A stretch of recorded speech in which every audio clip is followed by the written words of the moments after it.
La señorita Marple y el asesinato en el armario. Los gritos comenzaron exactamente a las 9:37 de la mañana del martes, rompiendo el tranquilo silencio que se había instalado en Thornfield House, como la niebla matutina sobre los páramos de Yorkshire.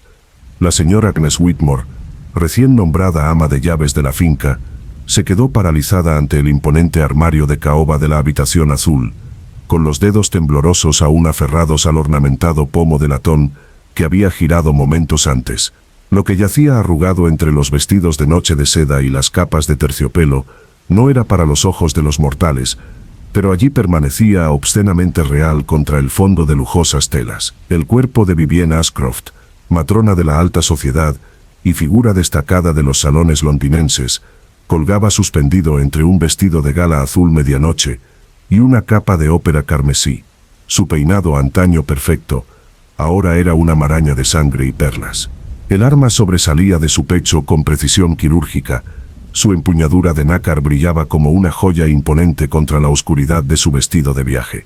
Pero no se trataba de un acto violento fortuito, ni de un ladrón sorprendido en plena noche. La posición revelaba un conocimiento profundo, una planificación cuidadosa, y una mente que entendía tanto a la víctima como al lugar con una familiaridad escalofriante. La señora Whitmore se tambaleó hacia atrás, sus zapatos cómodos se engancharon en la alfombra persa, mientras su vista se nublaba por la sorpresa. El salón azul, antaño un santuario de elegancia aristocrática, se había transformado en algo mucho más siniestro. Cada sombra parecía albergar secretos, cada mueble parecía ocultar intenciones mortales. El propio armario parecía mirarla con malévola satisfacción. Sus querubines tallados ahora parecían demonios bajo la pálida luz de la mañana. ¿Cuánto tiempo llevaba Vivienne allí, suspendida entre las prendas que antaño adornaron a las mujeres vivas y palpitantes de Thornfield House a lo largo de 3 generaciones de riqueza y escándalo? Unos pasos pesados retumbaron por la escalera principal mientras el personal de la casa respondía a los gritos de la señora Whitmore. La cocinera llegó primero. Su delantal enharinado contrastaba marcadamente con el horror que se reflejaba en sus ojos. El jardinero la siguió, dejando huellas de sus botas embarradas en el suelo pulido, mientras la joven camarera se apretaba la cofia blanca contra la boca para ahogar sus propios gritos.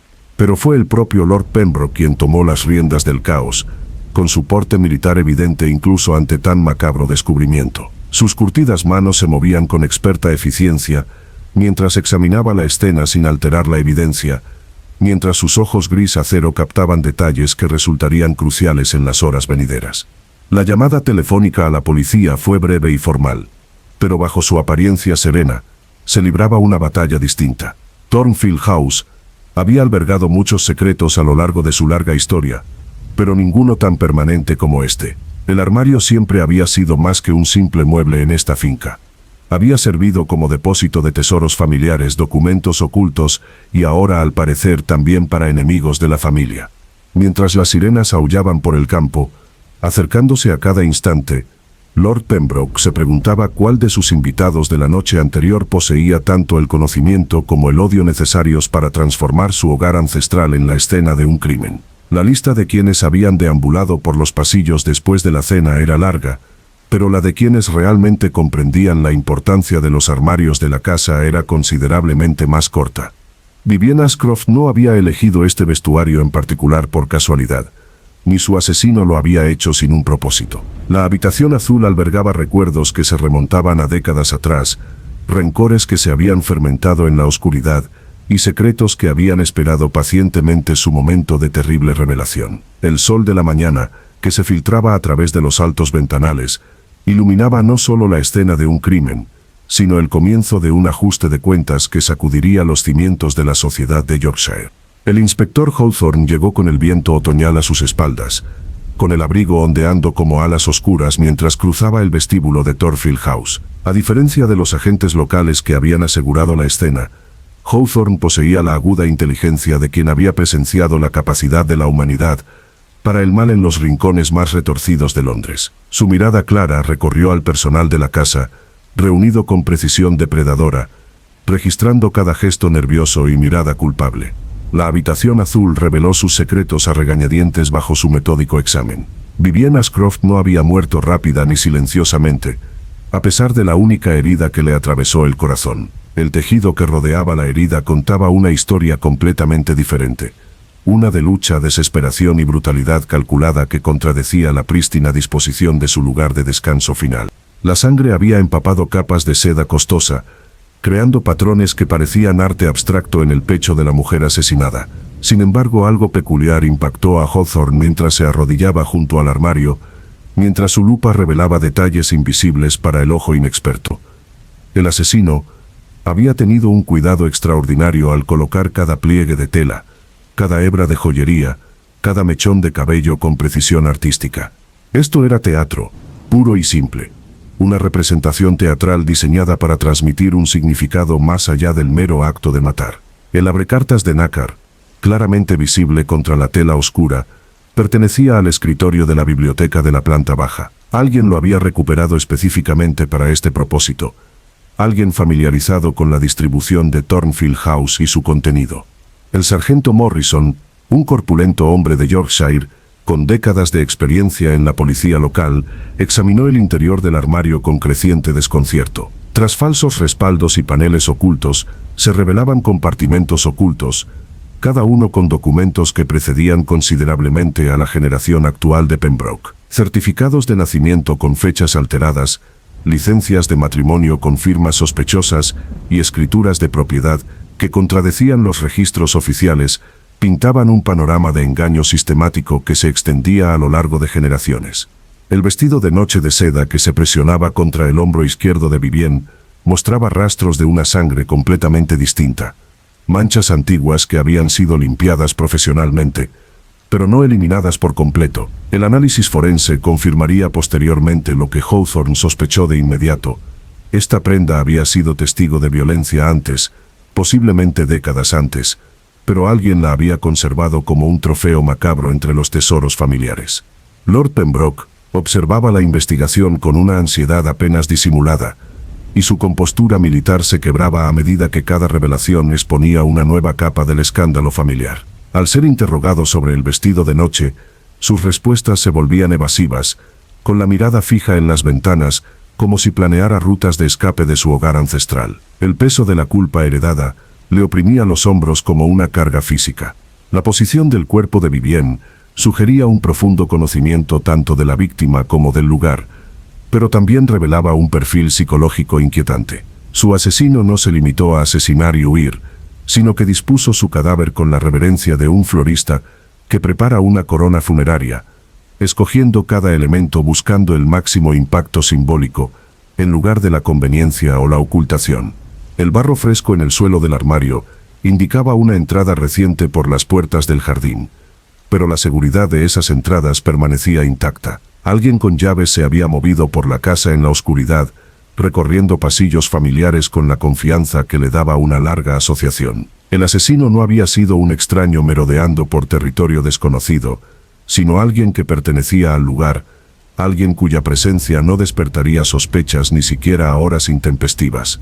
A medida que las sombras de la tarde se extendían sobre la habitación azul, Hawthorne comenzó a formular teorías preliminares sobre el panorama psicológico que había generado una violencia tan calculada. Los armarios de Thornfield House representaban más que un simple espacio de almacenamiento, funcionaban como depósitos de identidad, distinción de clase y apariencias cuidadosamente cuidadas. Al transformar uno en una tumba, el asesino había dejado clara la corrupción que se escondía tras las elegantes fachadas. La investigación requeriría ahondar en las relaciones que se remontaban a generaciones de la historia familiar de Pembroke, examinando las conexiones entre la víctima y su hogar que trascendían la simple dinámica entre huéspedes y anfitriones. Vivienne Ashcroft no había muerto por ser quien era, sino por lo que representaba, lo que sabía o lo que amenazaba con revelar sobre los secretos que se ocultaban en los paneles tallados y compartimentos ocultos de los numerosos armarios de Thornfield. La señorita Jane Marple descendió del tren de la tarde en la estación de Little Wickham, con el paso mesurado de quien ha presenciado suficientes penas como para afrontar cada nueva crisis con resignación filosófica. Su telegrama de Lady Pembroke había llegado esa mañana, breve y desesperado, solicitando ayuda inmediata con lo que el remitente había calificado eufemísticamente de un delicado asunto familiar. La realidad que recibió a la señorita Marple a su llegada a Thornfield House resultó ser considerablemente más compleja que la mera incomodidad social. Los vehículos policiales se alineaban en la entrada circular como buitres mecánicos, transformando con su presencia la elegante finca en algo parecido a un campo de batalla. La señorita Marple se ajustó su práctico abrigo de lana y observó la escena con ojos que habían aprendido a percibir detalles que otros pasaban constantemente por alto. La posición de los agentes, la energía nerviosa que irradiaba el personal de la casa, la forma en que las sombras parecían rondar en rincones donde no debían permanecer, todo pintaba una imagen de culpabilidad distribuida entre múltiples partes, en lugar de concentrada en un sospechoso conveniente. Lady Pembroke se encontró con su vieja amiga en el vestíbulo. Su apariencia habitualmente impecable se había visto descuidada tras horas de ansiedad e interrogatorio. La historia brotó de sus labios a trocitos, cada revelación más inquietante que la anterior, pintando un retrato de la disfunción familiar que se había fermentado en la oscuridad durante décadas. El descubrimiento del cuerpo de Vivienne Scroft desencadenó un examen sistemático de cada armario, ropero y espacio de almacenamiento de ropa en la enorme casa. Lo que la policía descubrió desafiaba cualquier explicación racional, transformando lo que deberían haber sido simples muebles en una red de ocultación que sugería una actividad criminal que abarcaba varias generaciones. Cada armario contenía compartimentos ocultos, ingeniosamente construidos por artesanos que comprendían la necesidad de mantener el secreto. Tras falsos respaldos y bajosuelos desmontables, los investigadores encontraron documentos que cuestionaban la legitimidad de las transferencias de propiedad, las distribuciones de herencias e incluso las relaciones familiares que constituían la base de la jerarquía social de Yorkshire. El armario de nogal de la Sala Verde contenía certificados de matrimonio con fechas que contradecían los registros eclesiásticos oficiales, mientras que el armario pintado de la Sala Rosa ocultaba documentos de nacimiento con información sospechosamente alterada. Alguien había utilizado estos escondites para mantener versiones paralelas de la historia familiar, creando narrativas alternativas con fines financieros y sociales que contradecían la realidad legal. La señorita Marple examinó cada descubrimiento con creciente fascinación. Su mente aguda comenzaba a percibir patrones que conectaban piezas aparentemente aleatorias. Los armarios no habían sido seleccionados al azar para su ocultación. Su ubicación en la casa seguía una progresión lógica que sugería una planificación sistemática en lugar de un escondite oportunista. Las dependencias del servicio revelaron complicaciones adicionales cuando la policía descubrió que varios empleados poseían copias de llaves de armarios supuestamente accesibles solo a familiares. La señora Whitmore, a pesar de su reciente empleo, tenía acceso a zonas normalmente reservadas a empleados de confianza de larga trayectoria, lo que sugiere una generosidad inusual o una necesidad calculada por parte de Lord Pembroke. El joven Timothy Ashworth, jardinero auxiliar de la finca, se mostró visiblemente alterado cuando se le preguntó sobre su conocimiento de la distribución interior de la casa. Su familiaridad con habitaciones que supuestamente estaban fuera de sus funciones suscitaba dudas sobre el grado de participación de los sirvientes en las actividades familiares, o quizás sobre actividades que trascendían las relaciones habituales entre empleador y empleado. Las implicaciones psicológicas fascinaron a la señorita Marple más que las complejidades legales. Las familias que mantenían sistemas de ocultación tan elaborados habían trascendido la simple privacidad y se habían adentrado en un territorio que sugería una vergüenza tan profunda que requería soluciones arquitectónicas. Los Pembroke no se habían limitado a ocultar documentos, sino que habían creado realidades alternativas dentro de su propia casa, compartimentando la verdad hasta que la ficción se volvió indistinguible de la realidad. El inspector Hawthorne se sintió abrumado por la cantidad de pruebas que surgían de cada registro, pero la señorita Marple reconoció que esa cantidad a menudo oscurecía, en lugar de revelar verdades esenciales. Entre los documentos falsificados y los compartimentos ocultos, se encontraba la simple motivación humana que había impulsado a alguien a transformar un elegante almacén en una tumba para Vivienne Ashcroft. La luz de la tarde que se filtraba por los altos ventanales proyectaba largas sombras sobre la habitación azul, donde trazos de tiza marcaban el punto donde la moda y la violencia se habían cruzado con consecuencias fatales. La señorita Marple se acomodó en un cómodo sillón y comenzó el paciente proceso de observación que tanto le había servido a lo largo de su vida, presenciando las expresiones más oscuras de la naturaleza humana. El vestido de noche manchado de sangre reveló sus secretos a regañadientes durante el examen forense.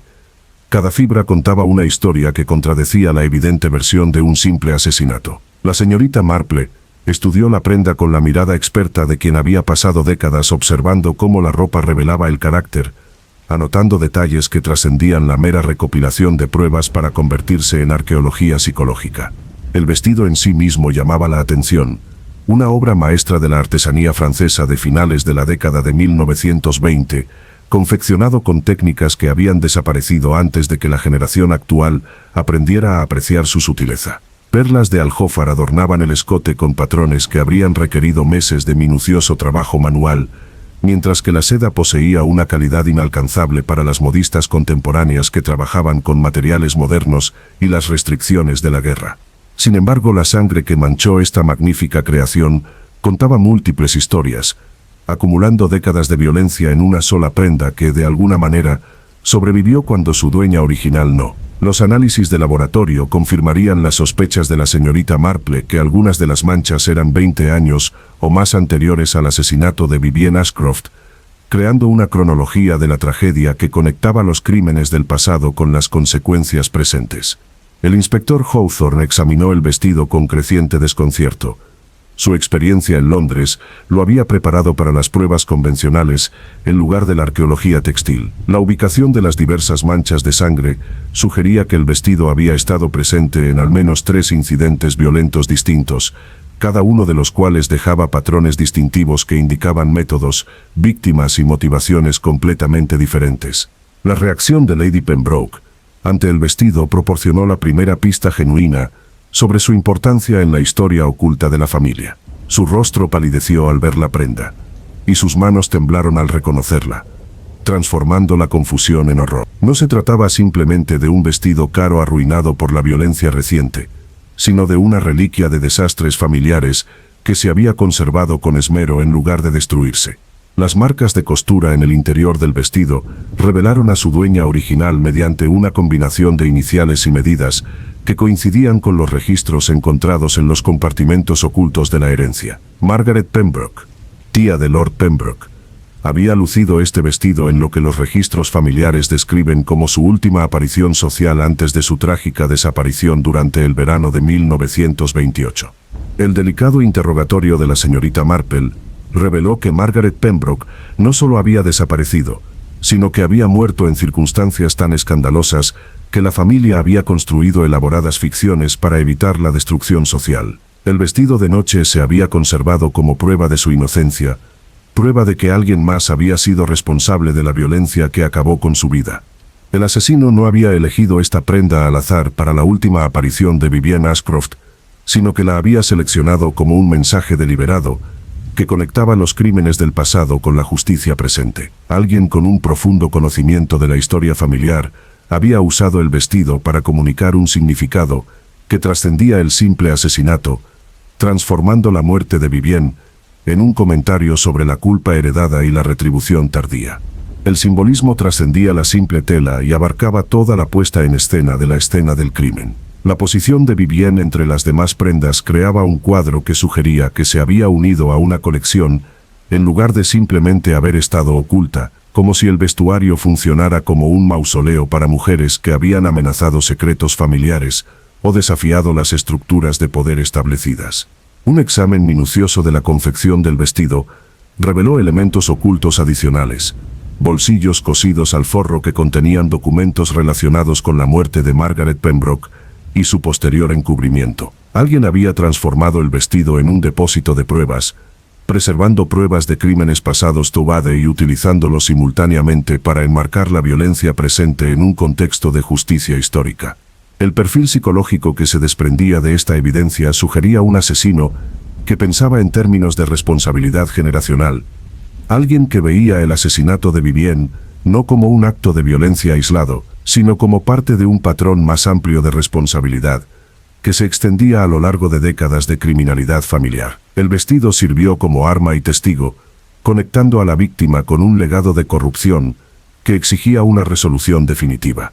La señorita Marple reconoció el tipo de mente capaz de un pensamiento simbólico tan elaborado, el tipo de inteligencia que encontraba satisfacción en paralelismos literarios y ecos históricos, en lugar de soluciones simples a problemas inmediatos. Este asesino leía extensamente, pensaba en metáforas y poseía la paciencia necesaria para esperar décadas las oportunidades adecuadas para equilibrar la balanza de la justicia. La investigación había ido más allá del trabajo policial convencional, hacia un territorio que requería comprender la dinámica familiar, la motivación psicológica y la forma en que el trauma del pasado podía manifestarse en la violencia presente, cuando las circunstancias finalmente se alineaban para permitir una venganza largamente postergada. La genealogía de la familia Pembroke, extendida sobre la mesa de caoba de la biblioteca como un mapa de campo de batalla, revelaba conexiones que transformaban un simple asesinato en una guerra dinástica. La señorita Marple trazaba las líneas de sangre con el dedo, notando discrepancias entre los registros oficiales y los documentos ocultos que emergían de varios armarios de la casa. Cada inconsistencia sugería una manipulación deliberada, décadas de cuidadosa revisión diseñada para ocultar verdades que destruirían reputaciones y redistribuirían fortunas. El hermano menor de Lord Pembroke, Geoffrey, supuestamente muerto en la Primera Guerra Mundial, sobrevivió y vivió bajo una identidad falsa en Estados Unidos, hasta su muerte en 1943. Su existencia fue borrada de los registros familiares para evitar complicaciones con la herencia, mientras que su supuesta viuda fue eliminada sistemáticamente de todas las fotografías y documentación social. El descubrimiento de su certificado de defunción, oculto tras la parte trasera del armario del dormitorio principal, reveló que había tenido 3 hijos cuyas reclamaciones a la herencia prevalecerían sobre cualquier acuerdo existente. La conexión de Vivienne Ashcroft con esta red de engaños emergió gradualmente a través de la correspondencia encontrada cosida en forros de vestidos y oculta bajo fondos falsos de sombrereras. No era una simple conocida de la alta sociedad que visitaba para entretenerse el fin de semana, sino una genealogista profesional cuyas investigaciones sobre la historia familiar de los Pembroke habían descubierto evidencia de fraude sistemático que abarcaba 3 generaciones. Su asesinato no fue un crimen pasional, sino la eliminación calculada de alguien cuyo conocimiento amenazaba con desentrañar mentiras cuidadosamente elaboradas. La revelación que transformó una fiesta informal en una guarida de asesinos en potencia se produjo a través de documentos que demostraban que varios residentes actuales tenían derechos legítimos sobre partes de la finca, a través de linajes que se habían ocultado deliberadamente. La señora Catherine Fairfax, la supuesta prima lejana que estaba de visita desde Escocia, era en realidad la hija de Geoffrey Pembroke, cuya verdadera identidad se ocultaba mediante documentos falsos que le daban acceso a la casa, a la vez que mantenían una negación plausible de sus derechos sucesorios.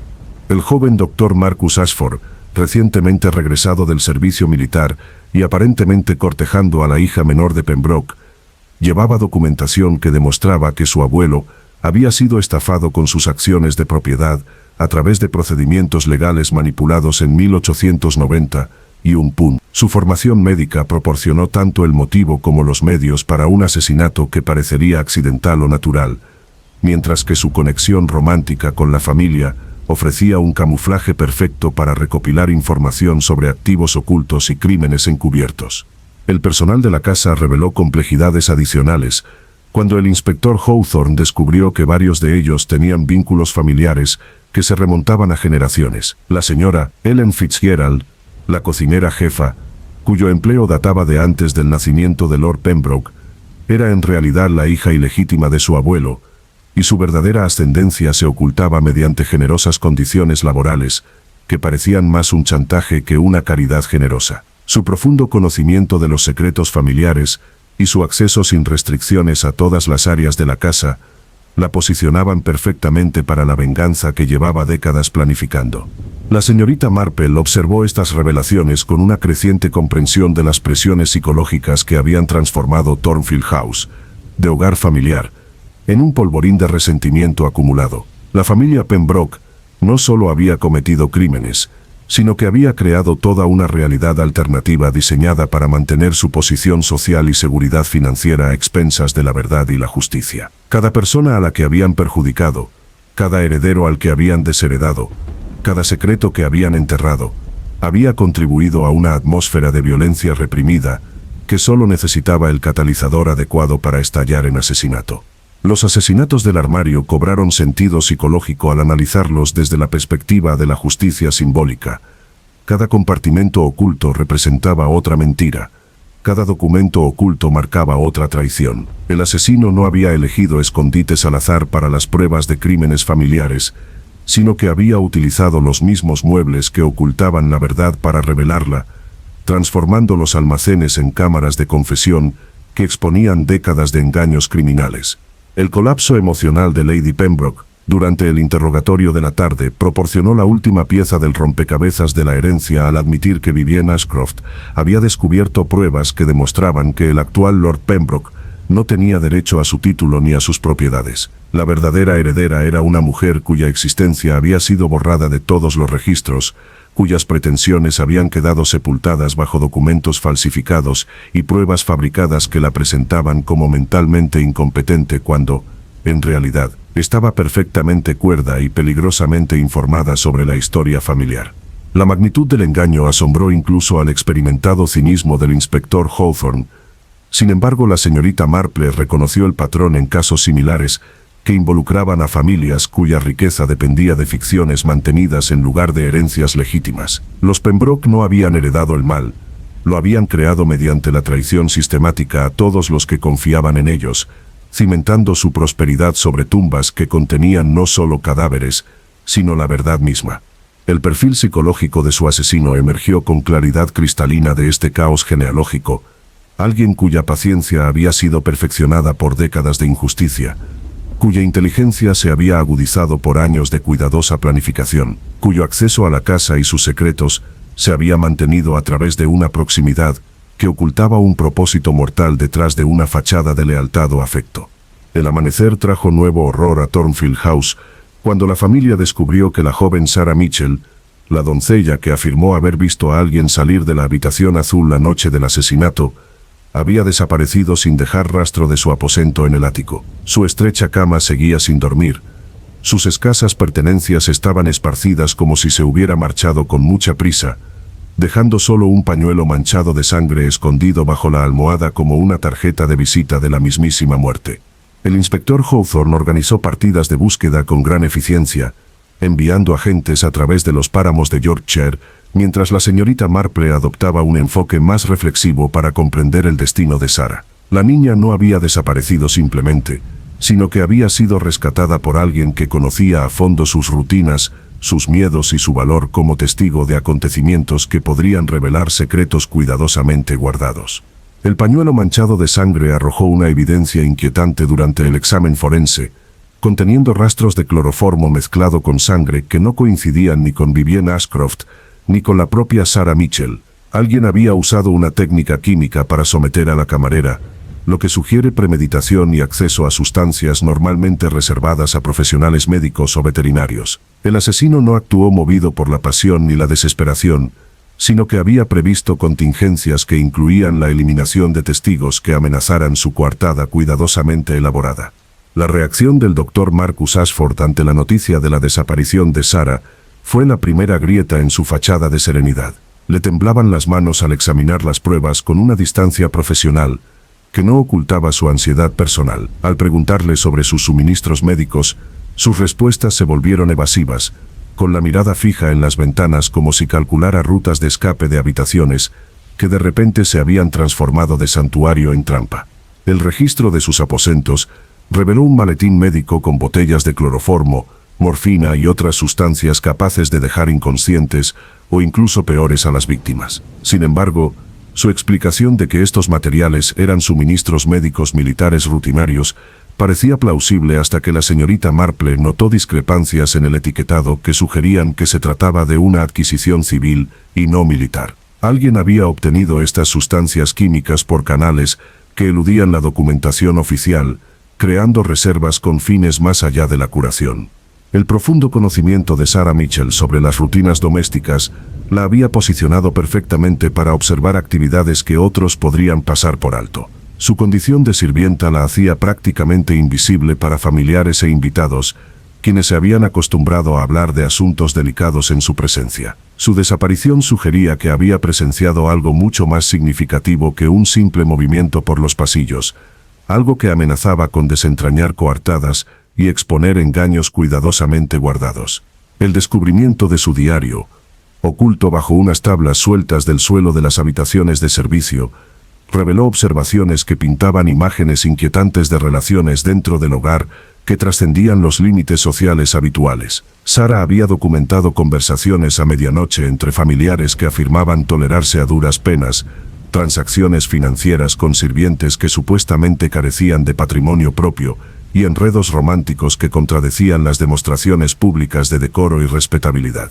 La señorita Marple estudió estas entradas con una creciente comprensión de la dinámica psicológica que había transformado Thornfield House, de residencia familiar a campo de batalla, donde la verdad y el engaño libraban una guerra constante. Sara no solo había presenciado un asesinato, sino que había observado su elaborada preparación, la cuidadosa coordinación entre quienes se presentaban como desconocidos, mientras que en realidad actuaban como conspiradores unidos por la culpa compartida y la dependencia mutua. La evidencia de sangre sugería que Sara había sido atacada en su propia habitación, pero la ausencia de resistencia indicaba una completa sorpresa, o la cooperación voluntaria con alguien en quien confiaba plenamente. El perfil psicológico que se desprendía de esta evidencia apuntaba a un asesino con conocimientos médicos o una relación personal lo suficientemente íntima como para acercarse a las víctimas sin despertar instintos defensivos. La frustración del inspector Hawthorne aumentó al no encontrar rastro alguno de la testigo desaparecida en la búsqueda, mientras que la señorita Marple reconoció que la desaparición de Sara tenía múltiples propósitos. Más allá de la simple eliminación de testimonios inconvenientes, el asesino estaba utilizando su ausencia para crear un clima de terror que impidiera que otros posibles testigos se presentaran, demostrando así su disposición a eliminar a cualquiera que amenazara su seguridad, independientemente de su posición social o su aparente inocencia. El momento de la desaparición, que ocurrió justo cuando Sara tenía programada una entrevista policial detallada, sugería que alguien tenía acceso a los calendarios de investigación y un profundo conocimiento de los procedimientos policiales. El asesino no solo reaccionaba a complicaciones inesperadas, sino que se adelantaba a la investigación oficial gracias a fuentes de información que, frustrantemente, el inspector Hawthorne no pudo identificar ni eliminar. El retrato psicológico que se fue formando a través de estos acontecimientos reveló a alguien cuya inteligencia operaba en múltiples niveles simultáneamente, planificando acciones inmediatas mientras anticipaba las consecuencias a largo plazo con precisión calculadora que trascendía el pensamiento criminal normal al ámbito de la guerra estratégica, donde las vidas humanas representaban activos tácticos a ser administrados en lugar de consideraciones morales a ser respetadas. El segundo ataque ocurrió durante la hora de las brujas, cuando Thornfield House yacía envuelta en una oscuridad densa como mortajas de luto, con sus antiguas vigas crujiendo con recuerdos de siglos pasados. La señora Catherine Fairfax, inquieta por la ansiedad que sentía por la desaparición de Sarah Mitchell, se había levantado de la cama para pasearse por los pasillos, cuando unos sonidos apagados provenientes de la suite principal la llevaron a una revelación que destrozaría su comprensión de todas las personas en quienes había confiado. El vestidor anexo a la habitación de Lord Pembroke se había transformado en una cámara de tortura, donde alguien aplicaba violencia sistemática con precisión quirúrgica, atando a su víctima con pañuelos de seda que antaño adornaban a las matronas de la alta sociedad en reuniones de moda. La señora Fairfax llegó justo cuando la agresión alcanzaba su clímax. Su grito atravesó el aire nocturno con una intensidad que hizo que toda la casa corriera hacia un horror que desafiaba la comprensión civilizada. La víctima, afortunadamente con vida pero gravemente herida, era la señora Eleanor Thistlewood, la anciana costurera de la finca, cuyo conocimiento de la historia de la ropa y los textiles familiares abarcaba 5 décadas de servicio a 3 generaciones de Pembroke. Su atacante había huido por pasadizos ocultos que conectaban la suite principal con otras partes de la casa, dejando tras de sí evidencia de una planificación meticulosa y un profundo conocimiento arquitectónico que redujo considerablemente el grupo de sospechosos. El testimonio susurrado de la señora Thistlewood, pronunciado con los labios hinchados por la violencia, reveló que su agresor había exigido información sobre prendas específicas que habían desaparecido de los armarios familiares durante la década de 1920, en particular artículos que habían pertenecido a Margaret Pembroke durante los meses previos a su misteriosa muerte. Alguien estaba eliminando metódicamente a los testigos de crímenes históricos, basándose en una lista que sugería décadas de cuidadosa preparación en lugar de una actividad criminal espontánea. Los instrumentos de tortura descubiertos en el armario pintaban una imagen inquietante de premeditación que heló incluso la sensibilidad experimentada del inspector Hawthorne. Instrumentos quirúrgicos dispuestos con precisión de museo, ataduras fabricadas con materiales que dejarían mínima evidencia forense, compuestos químicos diseñados para aumentar el dolor y evitar la pérdida de conocimiento. Todo hablaba de un asesino cuyos conocimientos abarcaban tanto la formación médica como la comprensión psicológica del sufrimiento humano. La señorita Marple examinó la escena del crimen con creciente certeza sobre el perfil de su adversario, observando detalles que revelaban rasgos de personalidad invisibles para la investigación policial convencional. La disposición de los instrumentos de tortura seguía principios estéticos que sugerían a alguien que encontraba belleza en la precisión, orden en la violencia y satisfacción en la aplicación sistemática del dolor con fines que trascendían la simple recopilación de información. El examen médico que el Dr. Marcus Ashford realizó a la señora Thistlewood proporcionó información adicional que complicó la investigación en lugar de aclararla. Su evaluación profesional reveló técnicas que requerían una formación especializada, disponible solo para personas con amplios conocimientos anatómicos. La precisión de las heridas, la cuidadosa evitación de órganos vitales y la aplicación estratégica del dolor indicaban que alguien cuya comprensión de la fisiología humana servía para fines que la ética médica jamás aprobaría. Las implicaciones psicológicas fascinaron a la señorita Marple más que las pruebas físicas, en particular la decisión del asesino de torturar en lugar de simplemente eliminar a otro testigo inconveniente. Esto sugería a alguien cuya motivación trascendía la necesidad práctica para abarcar la satisfacción emocional derivada de infligir sufrimiento, alguien cuyo sentido de la justicia exigía la participación personal en el castigo en lugar de delegarlo en subordinados o sustitutos. El testimonio fragmentario de la señora Thistlewood reveló que su agresor hablaba con un acento culto, que alternaba entre dialectos regionales, lo que sugería la presencia de varios participantes o de un solo individuo cuya formación teatral le permitía imitar convincentemente a personas de diferentes orígenes sociales. El perfil psicológico que se desprendía de estas pruebas apuntaba a alguien cuya inteligencia operaba simultáneamente en múltiples niveles, planificando acciones prácticas a la vez que escenificaba un teatro psicológico diseñado para confundir la investigación y aterrorizar a los posibles testigos. El descubrimiento de los efectos personales de Sarah Mitchell ocultos en el armario confirmó las sospechas de la señorita Marple sobre la conexión entre ambos ataques, mientras que el estado de estos objetos sugería que la doncella desaparecida había sufrido considerablemente antes de su desaparición. El asesino no se limitaba a eliminar testigos, sino que extraía información mediante una violencia metódica que revelaba un enfoque sistemático para descubrir lo que varios miembros de la familia sabían sobre secretos familiares que abarcaban varias décadas. La creciente frustración del inspector Hawthorne con el caso reflejaba su incapacidad para aplicar técnicas de investigación convencionales a situaciones que desafiaban la lógica criminal habitual, mientras que la señorita Marple reconocía patrones que conectaban la violencia actual con crímenes históricos mediante una continuidad psicológica que trascendía las simples relaciones de causa y efecto. Alguien estaba ajustando cuentas acumuladas durante generaciones, aprovechando las oportunidades actuales para equilibrar la balanza de la justicia según criterios personales en lugar de legales. Los ataques al vestuario representaron más que una violencia aleatoria o la eliminación de testigos, constituyeron un desmantelamiento sistemático de la estructura de apoyo que había permitido que los crímenes familiares permanecieran ocultos durante décadas de engaño cuidadoso, donde cada ataque estaba diseñado para extraer información específica y al mismo tiempo demostrar a los testigos restantes las consecuencias del silencio continuo respecto de asuntos que alguien consideraba esencial exponer o resolver. Los registros financieros descubiertos bajo el doble fondo del guardarropa personal de Lord Pembroke revelaron una red de engaños monetarios que eclipsaba incluso el fraude genealógico descubierto previamente.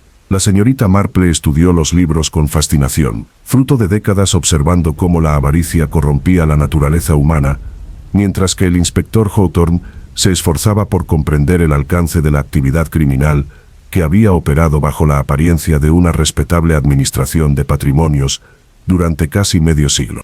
La fortuna de Pembroke, supuestamente derivada de inversiones en la minería de carbón y una prudente especulación inmobiliaria, se había construido en realidad mediante el robo sistemático a familiares fallecidos cuyos testamentos habían sido falsificados, propiedades reclamadas fraudulentamente y disputas sucesorias resueltas mediante sobornos, intimidación y, en ocasiones, asesinatos. Cada generación había añadido capas de engaño a la base de mentiras, creando un imperio financiero construido enteramente sobre las tumbas de quienes habían confiado en que sus familiares cumplirían sus últimos deseos.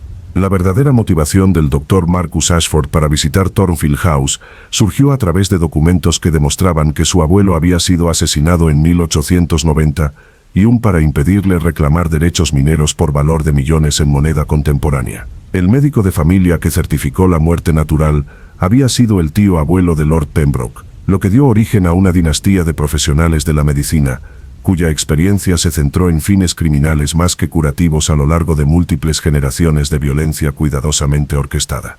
La herencia escocesa de la señora Catherine Fairfax, supuestamente una modesta renta vitalicia de su difunto esposo, era en realidad una parte sustancial del patrimonio que le pertenecía por derecho como hija legítima de Geoffrey Pembroke. Su verdadera identidad se había ocultado mediante certificados de defunción falsificados que borraban la supervivencia de su padre a la Primera Guerra Mundial, mientras que su madre había sido eliminada sistemáticamente de todos los registros familiares mediante métodos que sugerían un asesinato profesional en lugar de una muerte natural.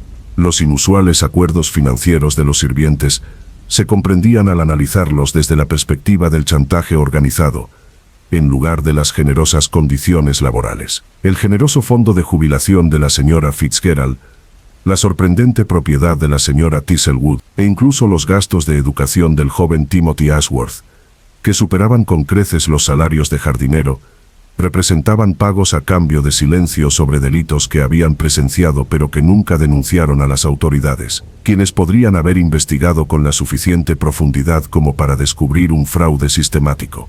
La investigación genealógica de Vivienne Ashcroft reveló pruebas que demostraban que el actual Lord Pembroke era en realidad hijo ilegítimo del capataz de cuadras. Su supuesto origen noble se había inventado mediante registros eclesiásticos falsificados y testimonios adquiridos, lo que había eliminado al heredero legítimo, cuya desaparición en 1899 nunca se había investigado adecuadamente. Su asesinato no fue un crimen pasional, sino la eliminación calculada de un profesional cuyos descubrimientos amenazaban con redistribuir la riqueza acumulada durante décadas de actividad criminal.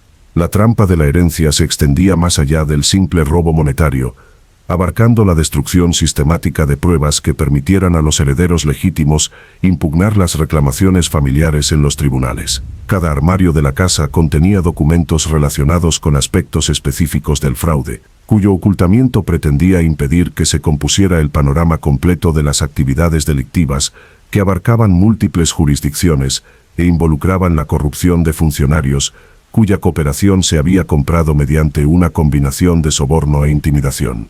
La señorita Marple reconoció el perfil psicológico que se desprendía de esta evidencia como el de alguien cuya inteligencia se basaba en principios empresariales más que en consideraciones morales, alguien que veía el asesinato como una inversión para mantener un engaño rentable, más que como una expresión de odio personal o locura pasajera. El asesino poseía una mentalidad contable que calculaba las vidas humanas según su potencial de amenaza, más que por su valor intrínseco, y consideraba cada eliminación como un ejercicio para resolver problemas, más que como una transgresión moral.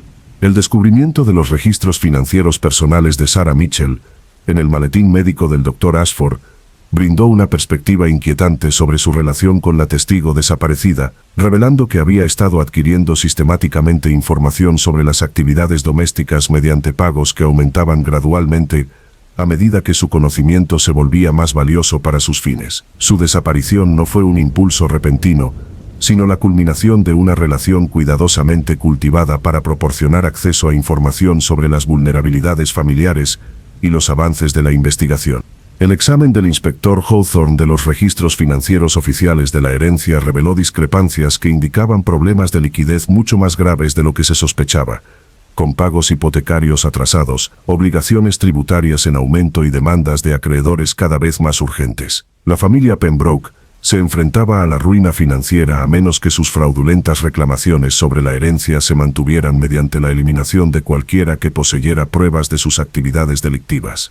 La presión psicológica creada por esta combinación de amenazas de exposición y desesperación financiera había transformado a alguien de la familia en un asesino cuyas acciones seguían una progresión lógica en lugar de una explosión emocional, con cada asesinato diseñado para preservar la seguridad económica que dependía del continuo encubrimiento de crímenes históricos. La trampa de la herencia había atrapado no solo a los Pembroke, sino a todos cuya complicidad había permitido su éxito, creando una comunidad de culpa compartida, donde cualquiera podía convertirse en víctima o perpetrador, dependiendo de circunstancias ajenas a su control.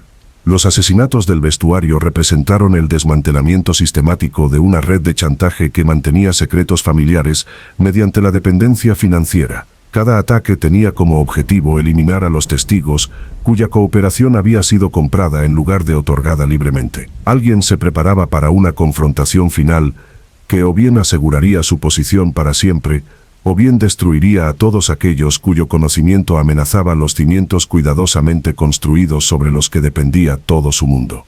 La luz matutina que se filtraba por las ventanas de la biblioteca iluminaba la metódica disposición de las pruebas por parte de la señorita Marple sobre la pulida superficie de caoba. Cada pieza, colocada con una precisión que reflejaba décadas de experiencia desentrañando el engaño humano mediante la observación paciente y la deducción lógica. Las pruebas de la ropa formaban patrones que revelaban verdades psicológicas invisibles a la investigación convencional, demostrando cómo la elección de telas, las técnicas de confección y los patrones de uso revelaban rasgos de carácter que sus dueños creían ocultar con éxito.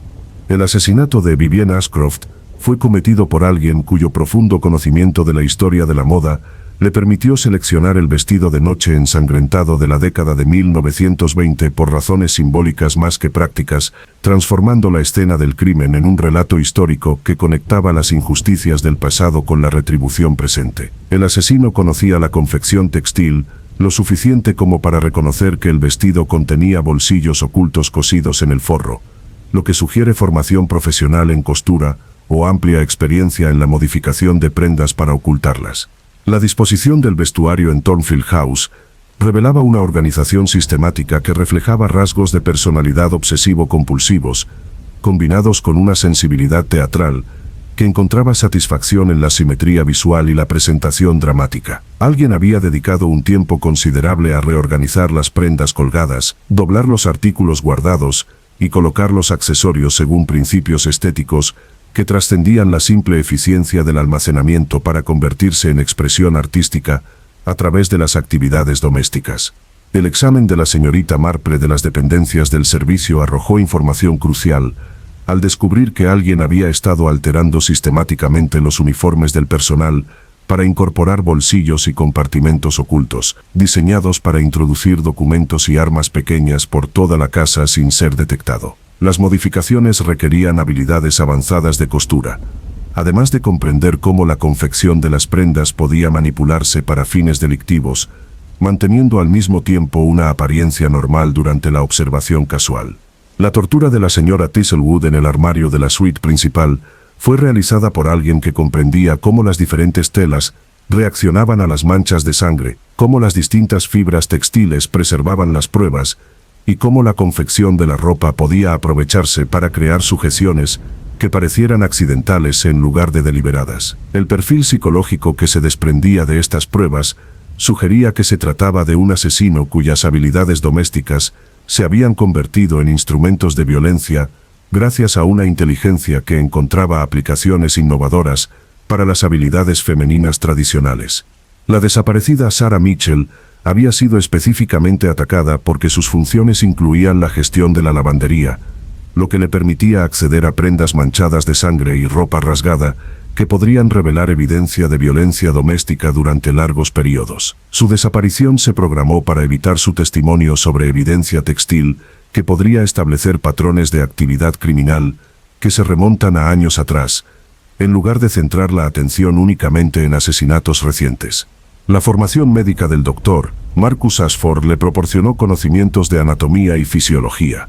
Sin embargo, su experiencia con las pruebas de vestimenta sugería que su experiencia trascendía la curación y abarcaba la manipulación de textiles con fines de camuflaje, ocultación y destrucción de pruebas. Su acceso a sustancias químicas capaces de eliminar manchas de sangre, alterar la apariencia de las telas y destruir evidencia orgánica lo posicionaba perfectamente para ocultar rastros que de otro modo podrían llevar a los investigadores a conclusiones incómodas sobre las actividades domésticas.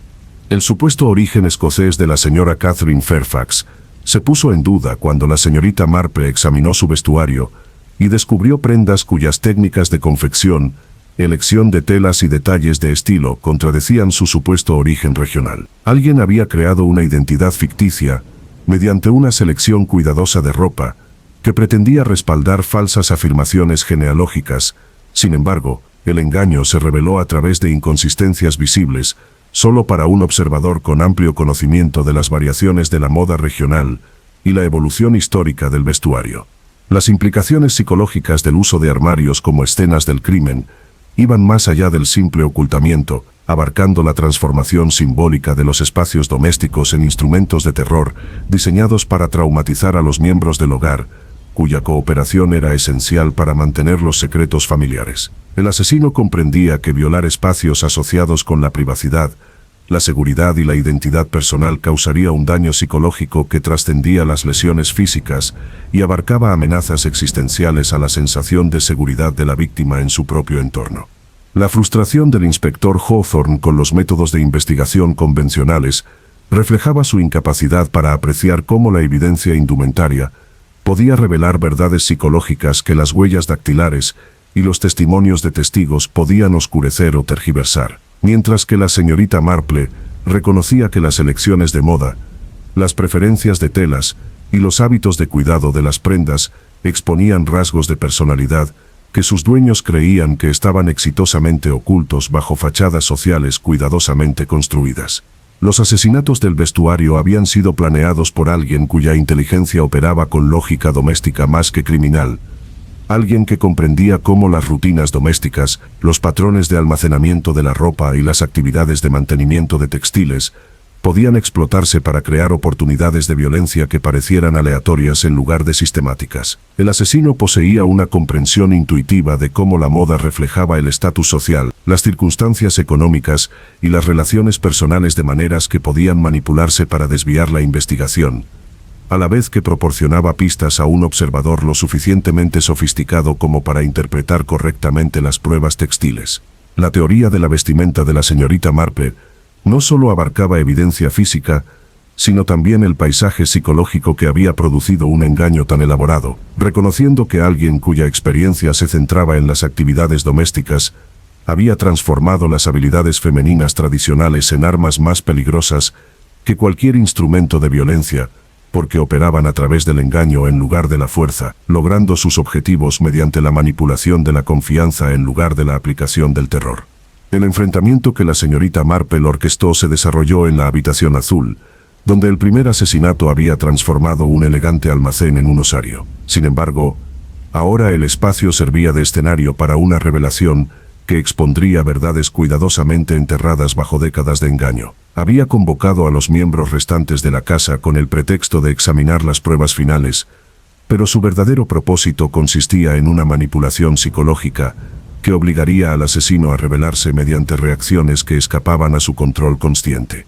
Cada sospechoso ocupaba puestos que la señorita Marple había dispuesto cuidadosamente para maximizar la presión psicológica, a la vez que permitía observar con claridad las expresiones faciales, el lenguaje corporal y las respuestas verbales que delatarían la culpa mediante revelaciones involuntarias. Los propios armarios se convirtieron en testigos silenciosos de su metódico desmontaje de coartadas.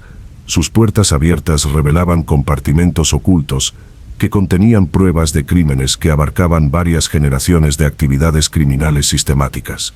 El doctor Marcus Ashford mantuvo la compostura de su profesionalismo médico hasta que la señorita Marple comenzó a describir cómo el asesino había usado sus conocimientos quirúrgicos para maximizar el sufrimiento y evitar lesiones fatales durante la tortura de la señora Thistlewood. Le temblaban las manos al detallarle técnicas que requerían una formación anatómica especializada, disponible solo para personas con una amplia formación médica. Sus intentos de desviar las sospechas hacia otros miembros de la familia revelaban desesperación bajo la indiferencia clínica que tan eficazmente le había servido durante toda la investigación. La reacción de la señora Catherine Fairfax ante las revelaciones sobre su verdadera identidad como hija de Geoffrey Pembroke confirmó decisivamente las teorías de la señorita Marple sobre el fraude sucesorio. Sin embargo, su respuesta emocional sugería la de alguien cuya motivación trascendía la simple recuperación financiera y abarcaba la necesidad psicológica de reconocimiento y aceptación familiar, que le había sido negada mediante la supresión sistemática de su linaje legítimo. Su conocimiento de la ubicación de los armarios y los compartimentos ocultos de la casa lo había adquirido a través de la exploración infantil, más que por un reconocimiento criminal reciente. La trampa psicológica que la señorita Marple había tendido alcanzó su clímax al presentar el vestido de noche manchado de sangre que vistió a Vivienne Ashcroft en sus últimos momentos, demostrando cómo el asesino había usado telas como prueba para crear un comentario simbólico que conectaba crímenes históricos con la justicia actual. Los bolsillos ocultos de la prenda contenían documentos que demostraban que el abuelo del Dr. Ashford había sido asesinado para impedir que reclamara sus derechos mineros, mientras que otras pruebas revelaban el envenenamiento sistemático de herederos legítimos, cuyas muertes habían sido certificadas como naturales por médicos de familia a lo largo de varias generaciones. El inspector Hawthorne observó con creciente asombro cómo el suave interrogatorio de la señorita Marple transformaba una conversación informal en una cabina de confesión, donde la presión psicológica lograba resultados que el interrogatorio formal no había logrado producir.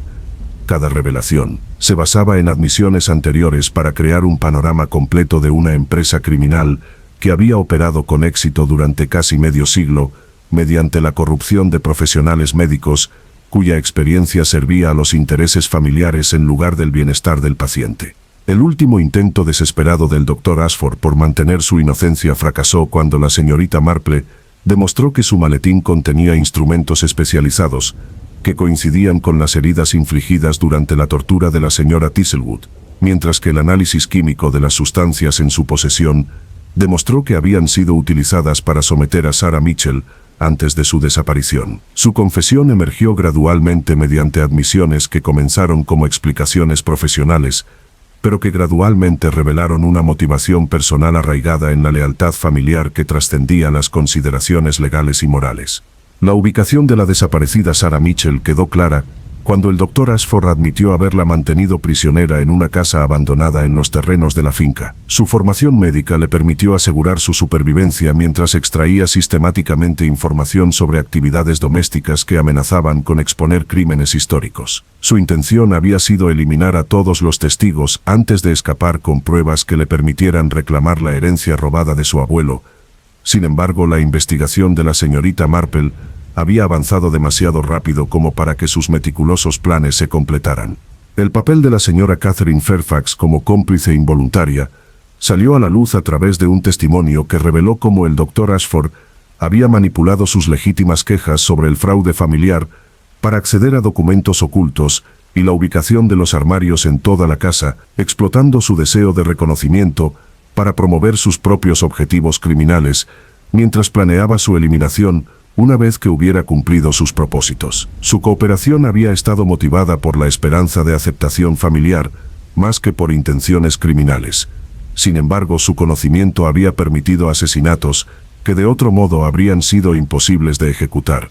El retrato psicológico que la señorita Marple pintó del Dr. Ashford reveló a alguien cuya formación médica se había visto pervertida por la lealtad familiar, lo que justificaba cualquier acción necesaria para recuperar la riqueza robada. Sus conocimientos curativos se habían transformado en instrumentos de tortura y asesinato mediante una inteligencia que abordaba los problemas con precisión quirúrgica, pero carecía de las limitaciones morales que deberían haber regido la conducta profesional. Su eliminación sistemática de testigos seguía protocolos médicos adaptados a fines criminales, no terapéuticos. Los asesinatos del vestuario no representaban violencia aleatoria, sino una campaña cuidadosamente planificada para eliminar a todo aquel cuyo conocimiento amenazara con exponer el fraude sistemático que había enriquecido a la familia Pembroke durante generaciones de actividades criminales. Cada ataque estaba calculado para extraer información específica y al mismo tiempo demostrar las consecuencias de cooperar con la investigación oficial. Ashford había abordado el asesinato como un procedimiento médico que requería un diagnóstico preciso, una planificación cuidadosa del tratamiento y un seguimiento sistemático para asegurar resultados exitosos. La revelación final de la señorita Marple conectó toda la evidencia a través de una comprensión psicológica que trascendió el trabajo detectivesco convencional, demostrando cómo el conocimiento doméstico, la experiencia médica y la lealtad familiar se habían combinado para crear un asesino cuya inteligencia operaba según una lógica terapéutica pervertida por objetivos criminales que justificaban cualquier acción necesaria para lograr los resultados deseados, independientemente de las restricciones morales o legales que deberían haber regido el comportamiento civilizado. El arresto del Dr. Marcus Ashford se desarrolló con precisión teatral, en el mismo armario donde se había descubierto el cuerpo de Vivienne Ashcroft. Su serenidad médica finalmente se quebró cuando los agentes del inspector Hawthorne lo rodearon entre las prendas colgadas que habían ocultado tantos secretos familiares durante décadas de engaño sistemático. A la señorita Marple no se le escapó la ironía de que se hiciera justicia en el mismo lugar donde se había orquestado la injusticia con tanto esmero, y los armarios se transformaron de instrumentos de ocultación en testigos de una verdad que ya no podía ocultarse. El rescate de Sarah Mitchell de la cabaña abandonada reveló el alcance total de los métodos sistemáticos de tortura del Dr. Ashford.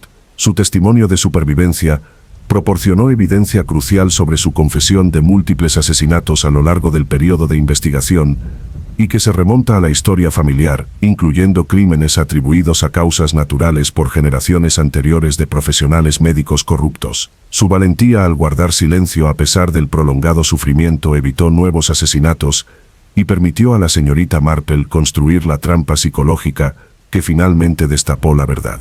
Las implicaciones financieras del arresto del Dr. Ashford trascendieron con creces el proceso penal individual, abarcando la reestructuración completa de las reclamaciones sucesorias, que redistribuiría el patrimonio de la familia Pembroke, según sus linajes legítimos, en lugar de la documentación fraudulenta que había sustentado su prosperidad durante casi 50 años. El reconocimiento de la señora Catherine Fairfax como heredera legítima de Geoffrey Pembroke desencadenaría procedimientos legales que eventualmente restituirían los bienes robados a docenas de familias cuyos antepasados habían sido engañados sistemáticamente mediante testamentos falsificados y pruebas falsificadas. El colapso emocional de Lord Pembroke durante la confrontación final reveló a alguien cuya identidad entera había sido construida sobre cimientos de mentiras que ahora se estaban desmoronando bajo el peso de la verdad acumulada. Su supuesta herencia noble expuesta como una ficción elaborada, creada a través de la corrupción de registros de la Iglesia y testimonios comprados que habían permitido al hijo del maestro de establos asumir una posición aristocrática a través de un robo de identidad cuidadosamente orquestado que abarca múltiples generaciones de conspiración criminal. La recuperación de la tortura de su vestuario por parte de la señora Eleanor Thistlewood proporcionó testimonio adicional sobre actividades domésticas que habían permanecido ocultas al escrutinio oficial durante décadas de cuidadoso ocultamiento. Su conocimiento íntimo de la ropa de la familia y la evidencia textil revelaron patrones de violencia que habían sido sistemáticamente encubiertos a través de la certificación médica profesional de muertes naturales, que en realidad eran asesinatos cuidadosamente planificados, diseñados para eliminar herederos inconvenientes y testigos problemáticos. El informe oficial del inspector Hawthorne documentaría el caso de fraude sucesorio más extenso en la historia jurídica de Yorkshire. Sin embargo, la señorita Marple comprendía que las implicaciones psicológicas trascendían el simple procesamiento penal para abarcar preguntas sobre cómo las familias podían mantener engaños tan elaborados a lo largo de varias generaciones sin que la comunidad reconociera su sistemática actividad criminal. El aislamiento que había facilitado los crímenes de Pembroke se había logrado mediante donaciones caritativas y prominencia social que habían desviado sospechas, a la vez que encubrían actividades que violaban todos los principios de la conducta civilizada. Las pruebas del vestuario se preservarían para los procedimientos legales que continuarían durante años, mientras los investigadores trabajaban para identificar a todas las víctimas de los crímenes de la familia Pembroke. Sin embargo, los propios objetos físicos se habían transformado de símbolos de ocultación en monumentos a la verdad, que finalmente emergieron a pesar de décadas de cuidadosa supresión. Cada compartimento oculto, cada documento oculto, cada prenda manchada de sangre se había convertido en testimonio de la resiliencia humana frente a la opresión sistemática diseñada para borrar la evidencia de las actividades criminales. La declaración final del Dr. Ashford, antes de su expulsión de Thornfield House, reveló a alguien cuya formación médica se había visto corrompida por la lealtad familiar, lo que justificaba cualquier acción necesaria para recuperar la herencia robada. Su enfoque sistemático del asesinato reflejaba una mentalidad terapéutica aplicada a objetivos criminales que habían transformado el conocimiento curativo en instrumentos de tortura y muerte. Su confesión abarcó no solo asesinatos recientes, sino también crímenes históricos que habían establecido un patrón de violencia que se extendía a varias generaciones de profesionales médicos cuya experiencia había servido a los intereses familiares en lugar del bienestar del paciente. Las consecuencias psicológicas de estas revelaciones afectarían a todos los residentes de la comunidad de Yorkshire, que luchaban por comprender cómo una familia respetable podía haber mantenido una empresa criminal tan elaborada bajo una fachada de respetabilidad caritativa que había desviado sospechas durante décadas al tiempo que permitía la eliminación sistemática de cualquiera que amenazara con exponer sus fraudulentas reclamaciones de riqueza heredada y posición social. El papel de la señorita Marple en la exposición de estos crímenes había requerido no solo habilidades detectivescas, sino también una comprensión psicológica que le permitió reconocer cómo el conocimiento doméstico podía pervertirse en experiencia criminal, cómo la formación médica podía ser corrompida por motivaciones personales, y cómo la lealtad familiar podía justificar acciones que violaban cada principio moral y legal que debería regir el comportamiento civilizado en la sociedad moderna. La justicia lograda mediante el arresto del Dr. Ashford representó no solo una responsabilidad individual, sino una corrección sistémica de injusticias históricas que se habían mantenido mediante la corrupción de instituciones profesionales cuya autoridad había sido explotada para certificar conclusiones falsas que apoyaban objetivos criminales, en lugar de legítimos, demostrando cómo la riqueza concentrada podía comprar la cooperación que permitió un fraude sistemático a lo largo de múltiples generaciones de engaños cuidadosamente orquestados.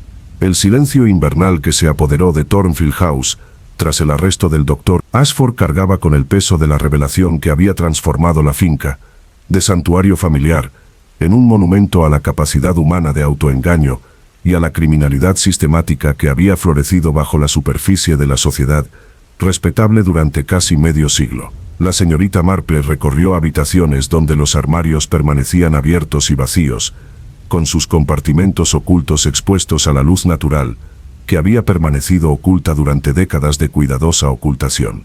La adaptación de Lady Pembroke a sus reducidas circunstancias requirió una reconstrucción psicológica tan completa como la reorganización financiera que redistribuiría la riqueza familiar según la herencia legítima, en lugar de las reclamaciones fraudulentas que habían mantenido su prosperidad mediante la eliminación sistemática de los herederos legítimos. Su cooperación con las investigaciones en curso reflejaba a alguien cuyo alivio al no haber sido procesado superaba el arrepentimiento por la pérdida de estatus, construida sobre los cimientos de una acumulación de tumbas.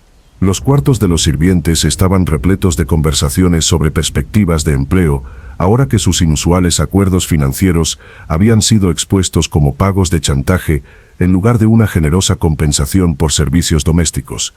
Pero la mayoría expresó su satisfacción de que los secretos familiares finalmente podían discutirse abiertamente en lugar de mantenerse a través de una combinación de miedo y lealtad comprada que había corrompido las relaciones domésticas a lo largo de múltiples generaciones de engaño sistemático.